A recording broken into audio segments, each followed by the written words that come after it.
After more than an hour of long walk from Baliwag Nuevo to Bagongbong then to Timbang, ito na tayo sa Taubun. Ayan. Strip of swamp, parang marshland na rin dito po sa boundary ng Timbang at Bagongbong. Ayan. Marami ditong nangingisda namimingwit doon sa inano nating tubig.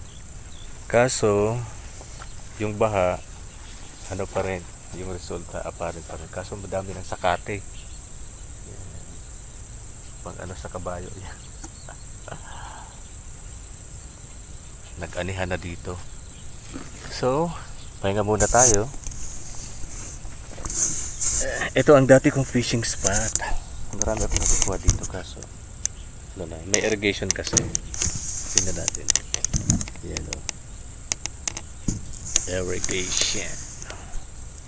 So mamaya lang magsisit up na tayo. Malamog pa rin. So happy weekend everyone sa mga nanonood ng aking simple vlogs. I hope na nakaka-relate din kayo sa akin. Okay, just enjoy watching. Baon ko po ngayon ay suman.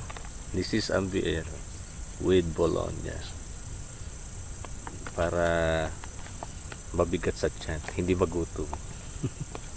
Kain po tayo.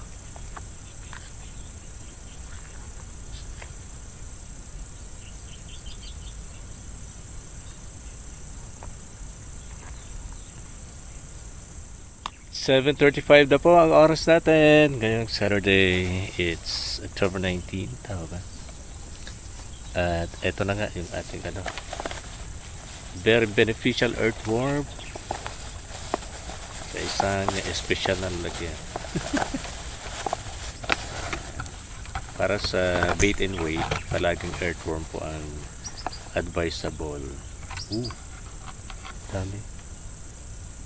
Dapat makakuha siya. Habaan lang natin yung yung bait niya, dahil alam ko na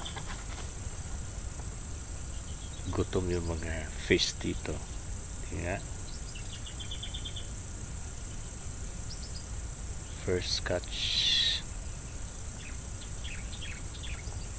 Ang talim ng bingwit na ito, bago kasi. Ayan na. So sana Lord makakuha po tayo. First natin, daming umuulag pa. Sige nga.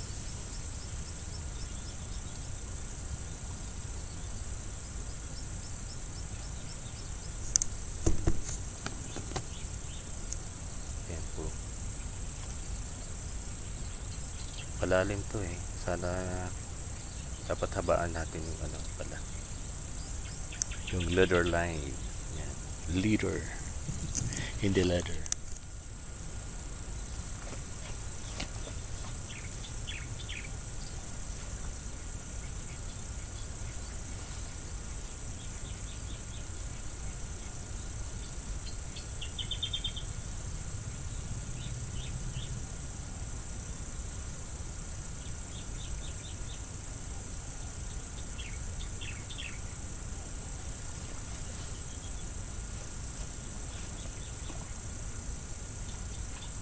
Ayun.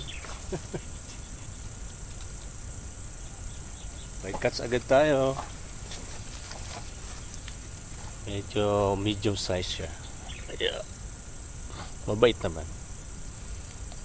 Nangiwi lang. Ngiwi lang siya. Ngiwi is real. Oh, wag kang. Asa na? Kakawala pa. Nangiwi lang kasi. Ayan. Buti na lang. Save. Hindi ko pa pinalitan ang bait.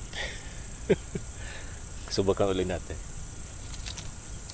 May mga kasama pa yan.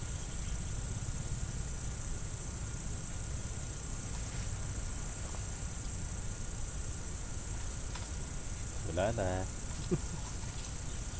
Palitan ulit natin. Second catch. Malaki na. Palagi lang tayong nasa lilim. Dito naman tayo sa lote ni Manong Bello. Ayan o, ang daming pumapasag-pasag na barapil. Subukan natin dyan. No? Baka may madali din tayo. Sortehan lang yan. Daming wild geese. Ng Canadian geese. Ang tawag sa amin dito ay basta wild duck. Ang lawak po niya. Ang daming dumarapang ibon dito. Parang Candaba lang sa Pampanga. Ito na naman. Dark ang kulay niya. Iba na namang fishing spot po ito. Pero dito na rin sa Bagungbong ito. Lumipat na ako. Doon kasi sa bandang yun may fish pond pala. Nagtitinda sila ng jumping perches o puyo. 70 per kilo. Meron pala dyan fish pond ng puyo. Bawal pumasok. 11:30 na. Time for lunch. And so far, yan ang ating nakuha. Iba-ibang fishing spot. From Buklod, Tauhubon, and of course dito na sa Bagungbong.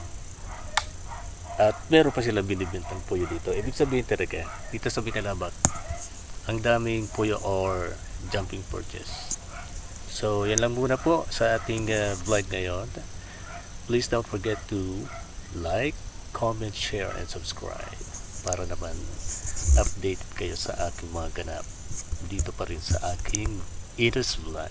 Maraming salamat po and God bless.